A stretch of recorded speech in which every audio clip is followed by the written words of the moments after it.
Hi, my name is Joe Cernik. I'm a member of the faculty here at Lindenwood University in St. Charles, Missouri, and this is a show called Insight. We discuss books on politics, both domestically and internationally, sometimes historical books that provide some insight on the present, sometimes broader atmospheric or trend analysis books that give a sense of how to look at broader developments in politics. Today's book is on domestic affairs, addressing aspects of the American economy. It's written by Enrico Moretti, and it's called The New Geography of Jobs. Now, joining me on the show today are two Lindenwood University students. To my immediate right is James Hechler, and to James's right is Michael Williams. Now, I wanted to read an opening quote so you get a sense of where the author's coming from, and then we'll jump into a discussion about the book. The author writes, "A handful of cities with the right industries and a solid base of human capital keep attracting good employers and offering higher wages, while those at the other extreme, cities with the wrong industries and limited capital base, are stuck with dead-end jobs and low average wages. This divide, the Great Divergence, has its origins in the 1980s when American cities started to be increasingly defined by their residents' level of education. Cities with many college-educated workers started attracting even more. Cities with a less educated workforce started losing ground. Geographically, American workers are increasingly sorting along educational lines. At the same time that American communities are desegregating racially, they are becoming more segregated in terms of schooling and earnings." Absolutely. One of the biggest issues that a lot of cities have had since the 1980s, especially those in what we call the Rust Belt now, is basically the American auto workers basically limiting down their workforce as automation and computer technology has increased exponentially to the point that there are fewer manpower needed within those factories. So what we have seen in the process along with that technology, we have seen innovation just grow exponentially, and previously unassuming communities are now bustling hubs in that computer world. I was going to say, going along with being innovative is coming along as being creative and having like ingenuity as well. With the Great Divergence, the cause of it was because those cities, not all of the cities, were able to attract the workforce and the company attention that they need for those certain cities to survive. On the other hand, there's certain cities that they bring in a lot of money because of where they're located geographically, and people with the knowledge tend to live and work in knowledge-based communities.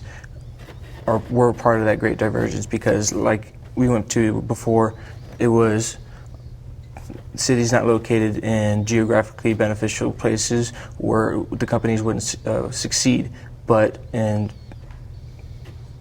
cities where it benefited the companies geographically, they were able to be innovative and create new things as they went along. The issue of the sorting, this idea of sorting along educational lines, he also says that affects a whole bunch of things. He talks about higher divorce rates in cities that are not growing as well as cities that are growing well, that crime rates are higher in cities not growing well. He also talked about life expectancy, and even said that cities that are not growing well or attracting more educated workers, they tend to see a lower life expectancy than other cities that are attracting a higher educational workforce, and so that you're ending up seeing. And so this sorting that he's talking about, he's sort of seeing it spread across a lot of things. It's very interesting to see that change evolving over the last 50 years, especially. The book begins with a little bit of an illustration where it's talking about an individual, middle-class worker, and he's moving his family from Menlo Park, California, up north. At the time, the northern community was more or less just a nice or rural farming community, really not a whole lot going on, low crime rate. Well, what happened is over the next 50 years, we see the roles between Menlo Park and that community absolutely flip-flop. Because Menlo Park is now part of the Silicon Valley area, and as such, we see incredibly high wages, low crime, low divorce rates compared to the aforementioned community. Going along with that, like history is stated in the book that history killed manufacturing. The shift that we're going through in the production of physical goods went away from richer countries with high labor costs to poor countries with lower labor costs. And going along with that, there's the multiplier effect, which is increasing employment for salaries for those who provide local services. So that could be a beneficial way, or it can, obviously negatively impact your company, because if you're not supplied with those increasing employment because you can't attract the workforce to your company geographically, you're going to bottom out, and that shift won't shift with your company. Yeah, the multiplier effect, I see he mentions it several places in the book, and that he's trying to show how you can create a job in one area, and because of its skills, it spills over to affect more things in that local economy. And so that as a result, you're then looking at more of a high-tech job, having a higher multiplier effect, whereas in a more low-tech city where you're having less people with college education, then what you're doing is the multiplier effect is not necessarily there, but you're still creating maybe a job, but it's not necessarily spilling over to help the local economy. It is to a certain extent. The book also goes on to talk about how a lot of companies are basically moving their work operations to other communities that really have not been on the map for a long period of time. For example, there are a lot of communities, particularly in the South, that are very, very rural, and there's really not a whole lot going on. And we've seen auto manufacturers such as Honda and Toyota taking their factories and building them down there, and basically helping the economy get back on their feet, as well as just corporate HQ for other companies as well. It's kind of like a win-win situation with outsourcing. Outsourcing, you can get cheaper things made and brought to your company. That way, you're making more money and spending less, and that also benefits that environment of this city that you're outsourcing from, because that's giving them money as well. Also, going along with the multiplier effect, a thing like you would want to focus on to increase the effect would be bringing in scientists or engineers, so that way they can be innovative and they can create new things, and that's what contributes to competition internationally and globally, is that you have to continue to be innovative and produce new things. That way people are continuing to... Building on that, that's that concept he calls the clustering effect. So that, reading one of his quotes, he says, by being around smart people makes us smarter and more innovative. By clustering near each other, innovators foster each other's creative spirit and become more successful. Thus, once a city attracts some innovative workers and innovative companies, its economy changes in ways that make it even more attractive to other innovators. That's kind of where we see this divergence continuing as well. It's kind of like Newton's first law of motion. An object that's in motion tends to stay in motion. So what we really see here is once that innovation starts going in a community, regardless of where it is, it's just going to keep growing and growing and growing. And that difference is going to be more and more dramatic as time goes on compared to communities that lag behind. And that's why we see, rather than the shift is splitting from the individual, there's becoming more of a difference between communities rather than individuals. For example, you're going to see companies in cities that are more geographically placed to complete their work on time and produce more consumers than other companies. they're going to bring in more revenue than someone who is located in an inconvenient place on the geographical map, as well as so Moretti hits on the fact that cell phones and email and technology would make it easier to outsource and communicate and bring more money in, which he says he doesn't support that at all, and he doesn't see that as happening or has happened, but in fact that the company's success has to do where they're located in.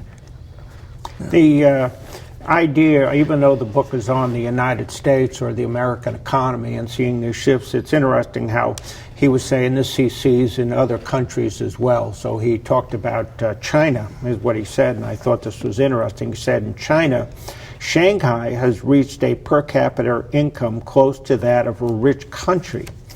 Its students outperform American and European students in standardized tests by a wide margin. Its public infrastructure is better than that of most American cities. But agricultural communities in Western China have made a lot less progress. And so he's seeing this divergence, and therefore this divergence is geography, and so geography matters, and he's trying to show you that the idea of clustering, being near each other, and how it spills over. It also just goes to show you that this divergence issue is not just limited to the United States alone. Every single nation and country has this problem with this divergence between these very innovative hubs all around the world, while the rest of the world just tends to fall far behind. And there are some regions that tend to do better than others. We mentioned Eastern China, where it's heavily populated, plenty of factories, full of innovation, and then you get further west into China, especially into Central Asia, where it's just rural, very arid, no man's land basically, and we have yet to see infrastructure and innovation spring up from those regions. Mm-hmm.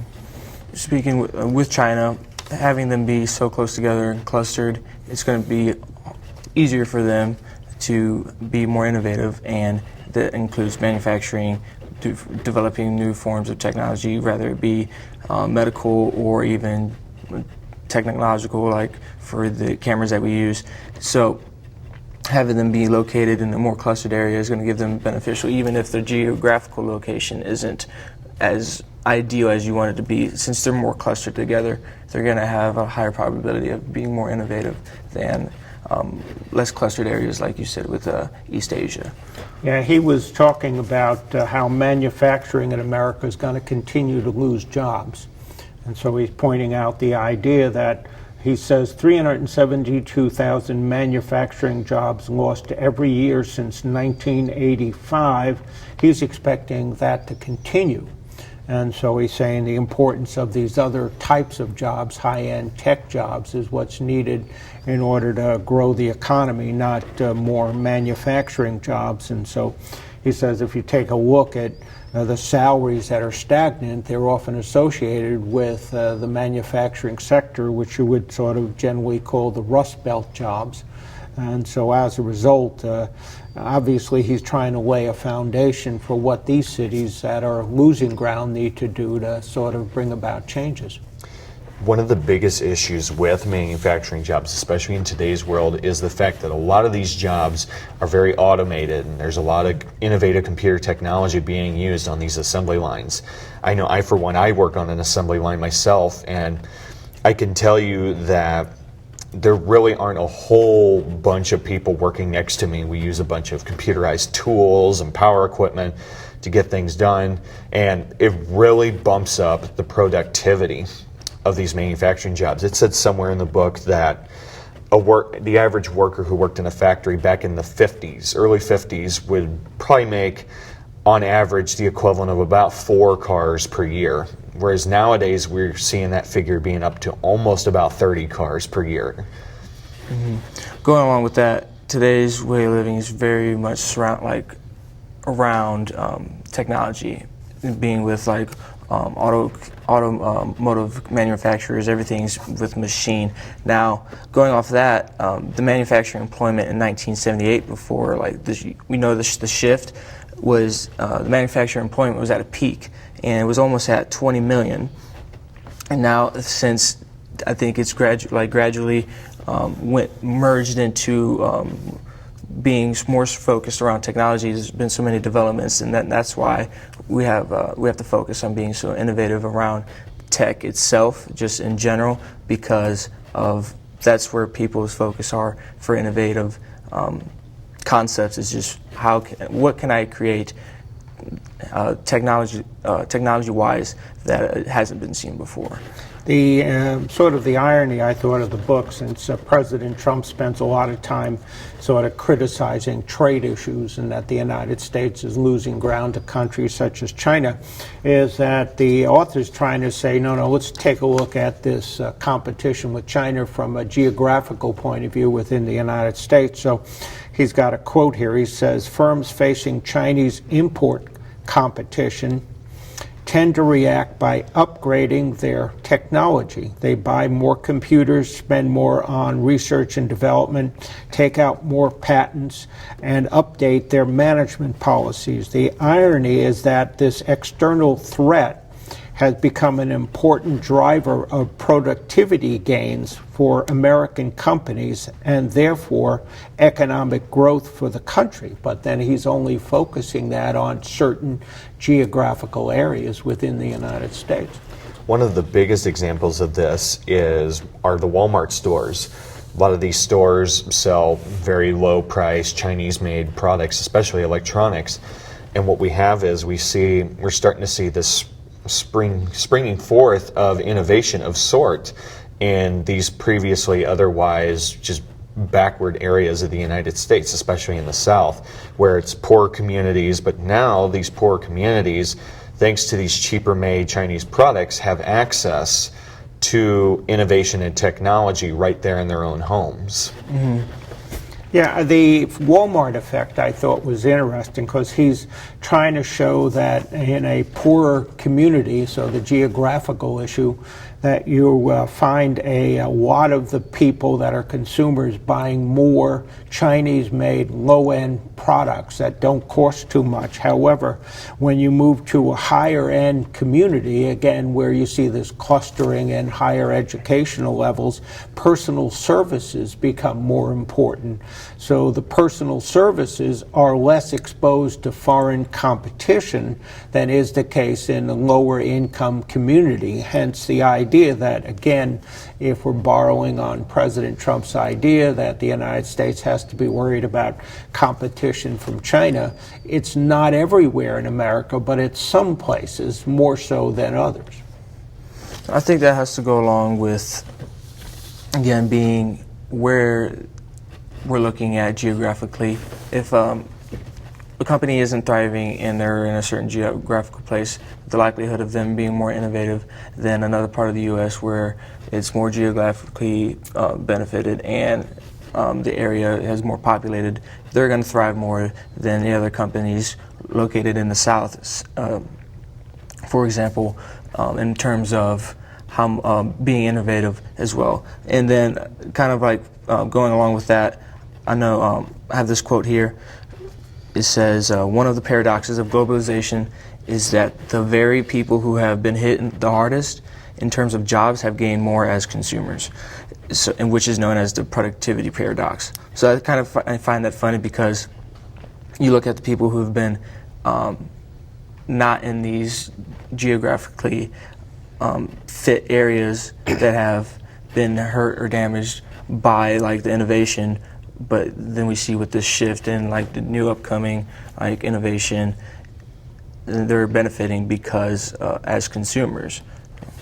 Yeah, the author, he goes on later to say that he basically makes the claim that it's going to be innovation in the service industry that's really going to be the new economic engine for the American economy. It used to be that manufacturing jobs were the economic engine for the American economy, especially back in the 50s and 60s.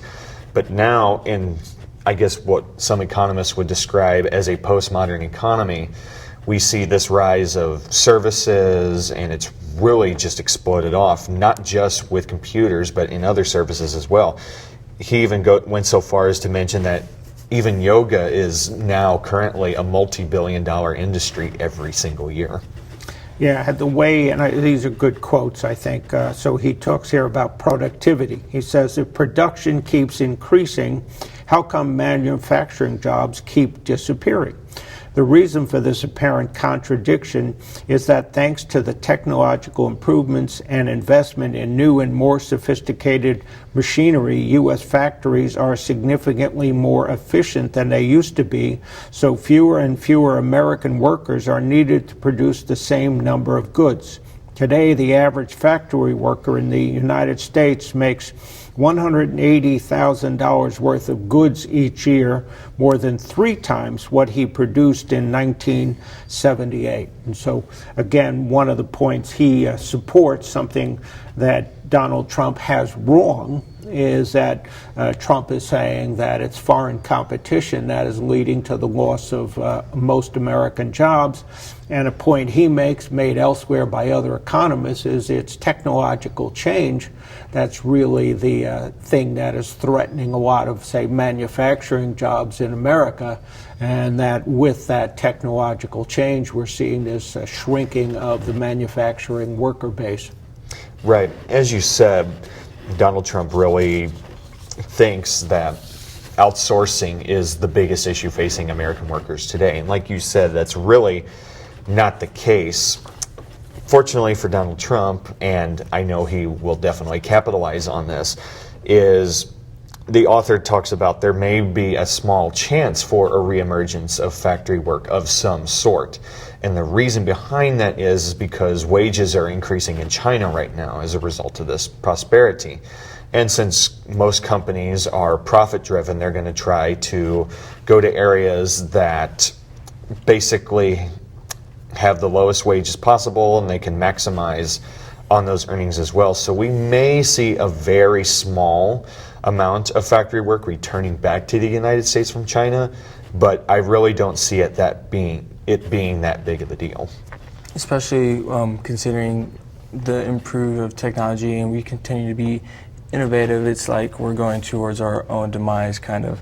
It's not a demise because we're being innovative, creating new technology to get things done faster, to produce more money, to better our company and our consumers. But at the same time, we're depleting jobs for other people by creating new technology and being innovative. Well, the changes that he sees, in other words, loss of manufacturing jobs, and then this issue of high-tech innovation, for example, he says, I estimate that the number of jobs in the internet sector has grown by 634% over the past decade, or more than 200 times the growth rate of the overall number of jobs in the rest of the economy during the same period. And then he says the growth of total salary earned in this sector has been even more dramatic, 712% increase over a 10-year period of time. And so again, he's looking at these comparisons and again trying to address issues of where the jobs are going to be, where they're not, how you're looking at wage growth, how you're looking at wage stagnation, so that he's breaking all of this down. It definitely helps that in these job sectors, as they are growing exponentially, those wages are able to go up simply because the companies themselves are getting bigger, they're hiring more employees, and their productivity and innovation is just absolutely skyrocketed. So that's really the major reason why we have seen that insane growth as we have. I was going to also add to that, just a little mark, is that something that was addressed in the book was that saying the best economical development strategy is to attract high-tech companies while also having highly skilled workers. So you can kind of balance the powerful company with the innovative workforce. Yeah, again, that was going back to his idea of this multiplier effect. And so he's saying if we look at a manufacturing job and how it sort of spills over into the local economy, it has some effect, but not a great deal. And so he comes up with these ratios. He calls it 1 to 1.6 in the manufacturing sector.